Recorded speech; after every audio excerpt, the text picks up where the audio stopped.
사랑하는 청년들이여, 오늘 본문은 다윗과 무비보셋의 이야기입니다. 그 본문의 배경은 지금 다윗이 왕위에 올랐을 때의 일입니다.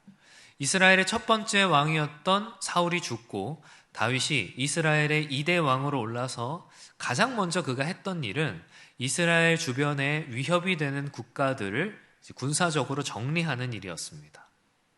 다윗은 왕위에 올라서 먼저 수리아, 암몬, 모압, 에돔, 아말렉, 블레셋 등 이스라엘 주변에 있는 이스라엘을 위협할 만한 국가들을 상대로 전쟁을 일으켜서 승리하였습니다. 그것을 성경은 이제 사무엘하 8장 말미에서 하나님께서 다윗이 어디를 가든 다윗으로 하여금 승리하게 하셨다, 이렇게 이야기합니다.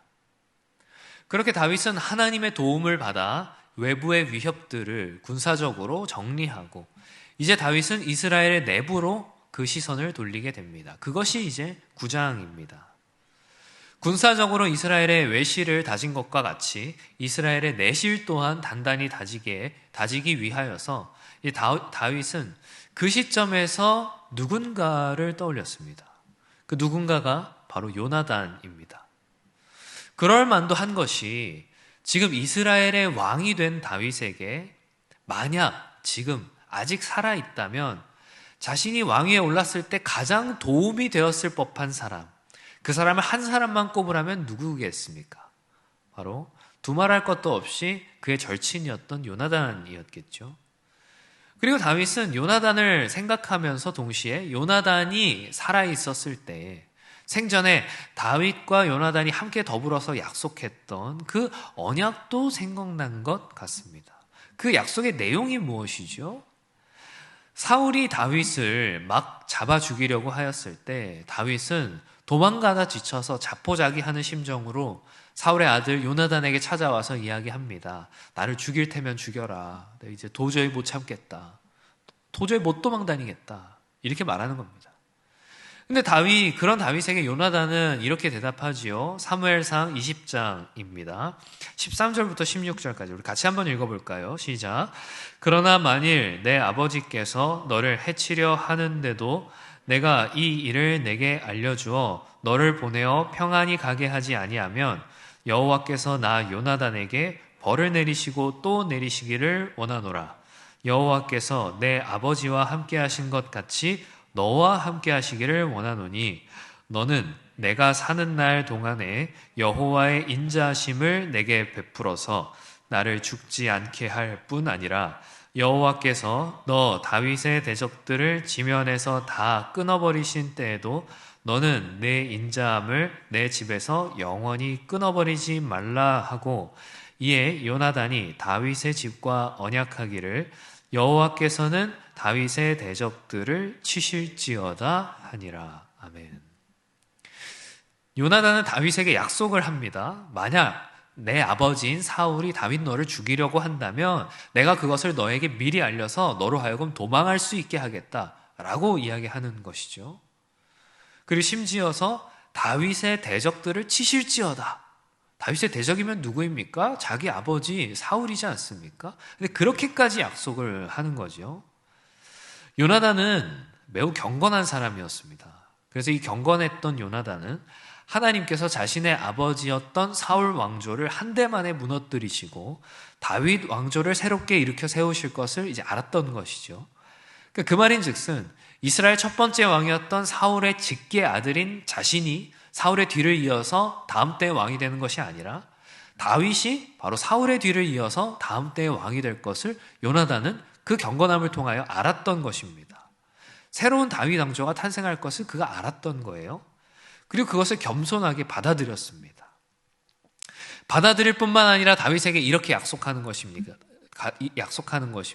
내가 너를 살릴 테니 나중에 다윗 네가 왕이 되거든 내 가족들을 좀 돌봐다오. 내 집을 좀 돌봐다오. 요나단 생전에 다윗에게 이런 약속을 했습니다. 이런 언약을 맺었습니다.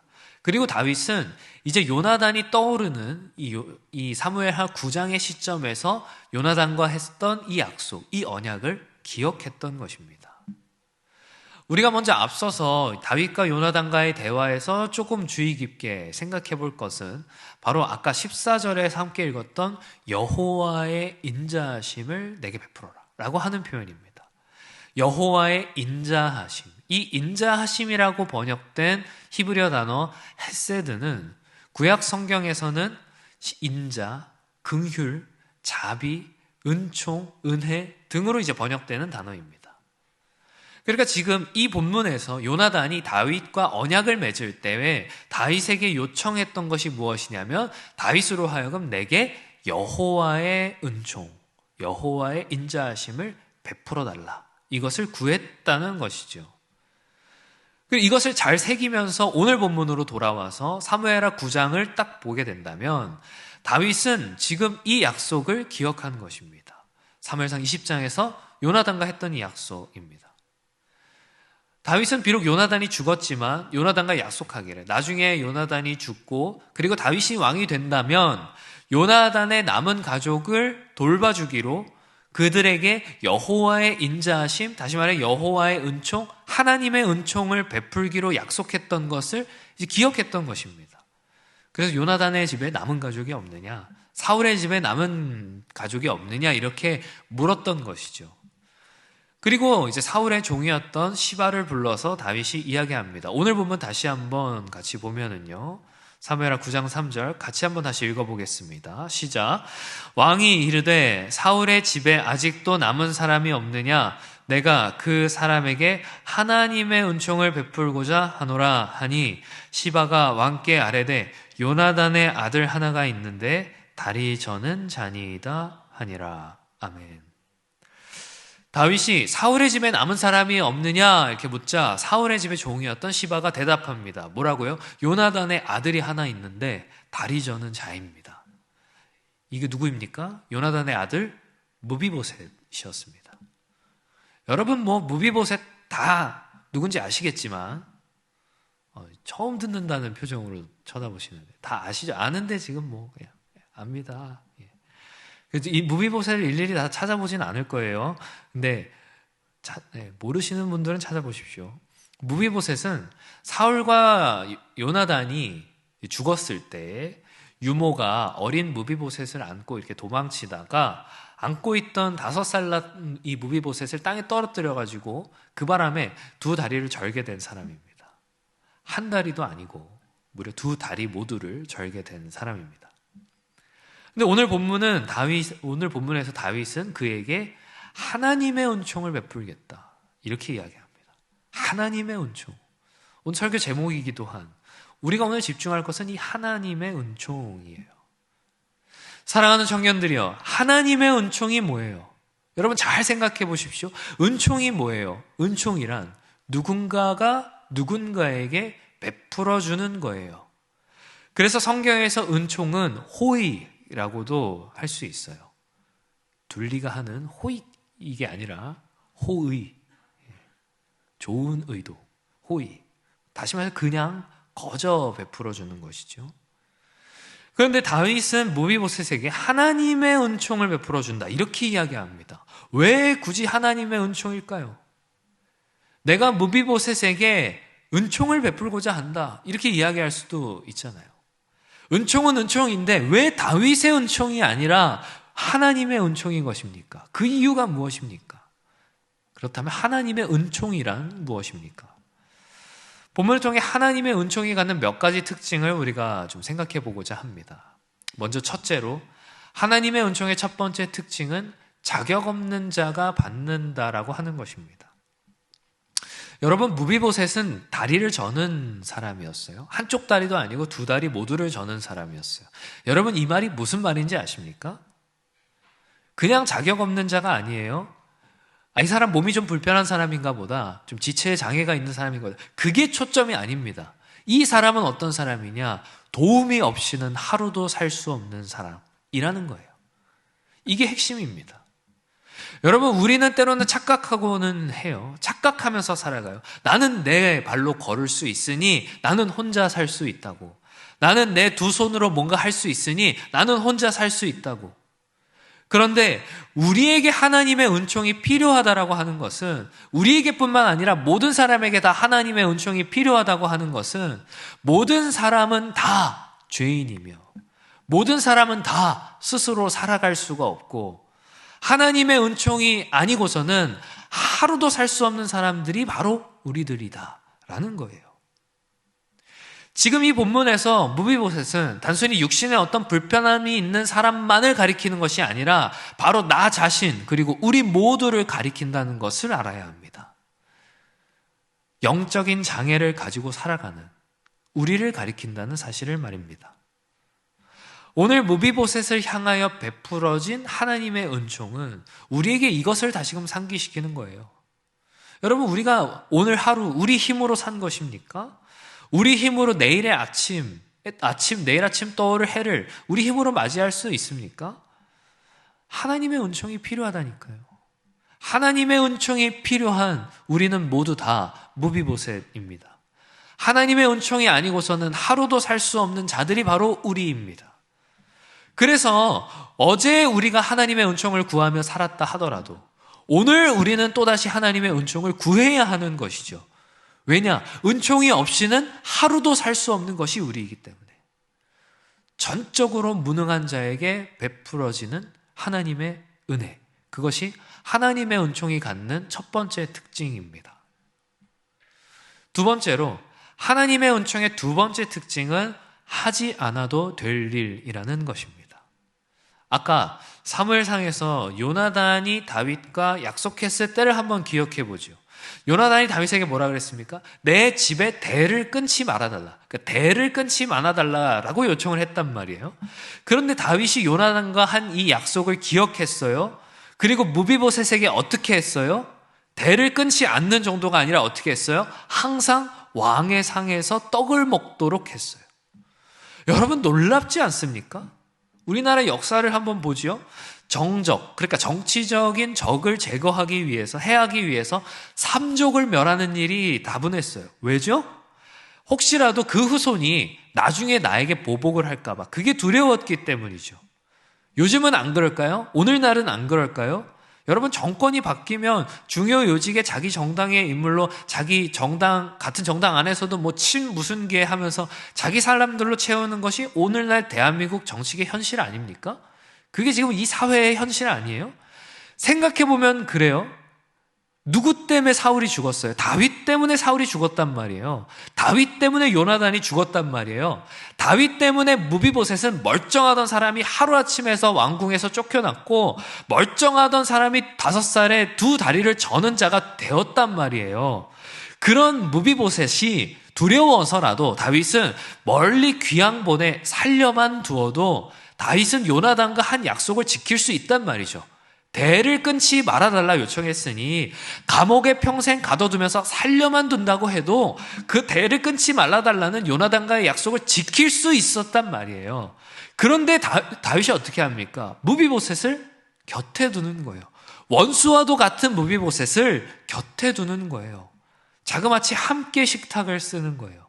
왕의 식탁에서 식사하도록 하는 거예요. 마치 왕자 중 하나처럼 자녀와 같이 대하는 거예요.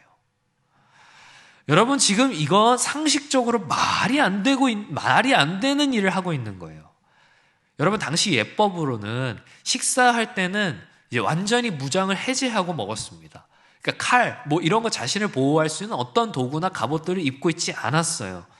그러니까 자기에게 조금이라도 앙심을 품고 있을지도 모르는 무비보셋과 함께 식사를 한다는 것은, 무방비한 채로 항상 함께 식사를 한다는 것은 다윗에게는 하지 않아도 되는 일이었어요. 그런데 다윗은 그렇게 하지 않아도 되는 일을 마치 꼭 해야만 하는 일인 것처럼 하는 것입니다. 여러분, 저를 한번 따라 하시겠습니까? 하지 않아도 될 일을 마치 꼭 해야만 하는 일인 것처럼 하는 것. 저는 이게 은총을 설명하는 가장 정확한 표현이라고 생각합니다. 그렇습니다. 청년들이여, 하나님께서 우리에게 베풀어 주신 은총이란 그런 거예요. 하나님을 반역한, 하나님을 거역한 반역자의 후손인 우리는 하나님의 식탁에 감히 참여할 수가 없는 존재들이에요. 하나님의 자녀로 대우받을 자격이 전혀 없는 존재들이란 말이에요. 첫사람 아담이 범죄하였을 때 하나님께서 당장에 멸망시켜 지옥불에 떨구지 않고 그 생명을 연장시켜 주신 것 자체가 은혜란 말이에요. 그런데 하나님의 은총은 그게 끝이 아니죠. 하지 않아도 될 일을 하십니다. 그 유일한 독생자 아들을 이 땅 가운데 보내시는 거예요. 십자가에 달려 죽게 하시는 거예요. 해야만 하는 일이 아닙니다. 하지 않아도 될 일입니다. 우리 같은 죄인을 위해서 거룩하신 하나님께서 굳이 하지 않아도 되는 일입니다.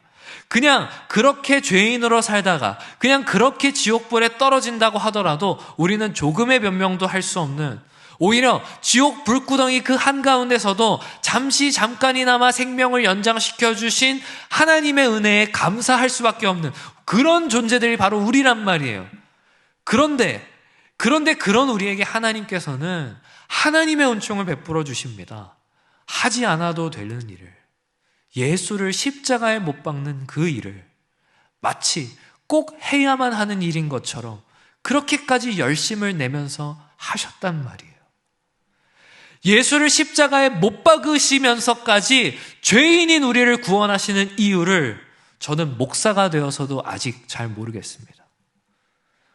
왜 굳이 하나님께서, 왜 굳이 나 같은 사람을 위해서, 왜 굳이 그런 일까지 하셨는지 아직도 저는 잘 모르겠단 말이에요. 머리로 이해할 수 없는 일을 경험했기에, 그 일이 실제로 이루어졌기에, 그래서 우리는 십자가의 복음을 들으면 늘 감격하는지도 모르겠습니다. 하나님을 배반하고 죄악을 사랑하던 우리를 믿음의 자리로 불러주시고 하나님의 식탁에 앉혀주시고 하나님의 자녀 삼아주시는 것이 하나님의 은총입니다. 하지 않아도 될 일을 마치 반드시 해야 하는 일인 것처럼 하시는 것, 이것이 하나님의 은총의 두 번째 특징입니다. 그리고 셋째로 하나님의 은총의 세 번째 특징은 그 은총 받는 자의 겸손한 반응입니다. 하나님의 은총, 전적으로 무능하고 완전히 자격 없는 자에게 하지 않아도 될 일을 마치 꼭 해야만 하는 일인 것처럼 베풀어 주신 그 은혜에 무비보셋은 거기에 겸손함으로 반응했어요. 그러니까 그것을 당연하게 받아들이지 않았다는 거예요. 8절을 좀 보죠. 8절 같이 읽겠습니다. 시작. 그가 절하여 이르되 이 종이 무엇이기에 왕께서 돌아보시나이까 하니라. 아멘. 무비보셋은 하나님의 은총에 대하여 이 종이 무엇이기에 왕이 죽은 개 같은 나를 돌아보시냐며 겸손함으로 반응합니다. 저는 개를 키웁니다. 치와바를 키웁니다. 장모 치와바예요. 장인 장모가 아니라 털이 길어서 장모. 예, 이름 샬롬입니다. 샬롬이. 예. 근데 이름만큼 평안하진 않아요. 성격이 좀 겁도 많고. 그래서 저는 개를 좋아하지만 아쉽게도 개라고 하면 이스라엘에서는 굉장히 부정적인 동물입니다. 부정한 동물이에요. 하물며 죽은 개라고 한다면 말할 것도 없죠. 그러니까 무비보셋은 지금 죽은 개 같은 나를 이렇게 말하는 것은 자신이 부정하고 아무런 가치가 없는 무가치한 존재인 것을 지금 다윗에게 고백하고 있는 것입니다. 사랑하는 청년들이여, 은총을 받은 사람이라고 한다면 이처럼 결코 자신의 위치를 망각하지 말아야 합니다. 내가 은총 받을 만한 사람이어서가 아니라, 내가 꽤 괜찮은 사람이라서가 아니라, 이것은 하나님으로부터 나오는 전적인 호의에 의한 것이며, 심지어 내가 왕의 아들과 같은, 왕의 자녀와 같은 취급을 받는다고 하더라도 그것은 내가 뭔가 대단한 걸 해내어서가 아니라는 말이에요. 그걸 알아야 된다는 거예요. 유명한 한국 영화 대사 중에 이런 대사가 있습니다. 여러분 따라할 수 있을지 모르겠어요. 호의가 계속되면 그게 뭔 줄 안다? 권리인 줄 안다. 호의가 계속되면 그게 권리인 줄 안다. 저는 이 말이 인간의 죄성을 정말 잘 보여주는 표현이라고 생각합니다.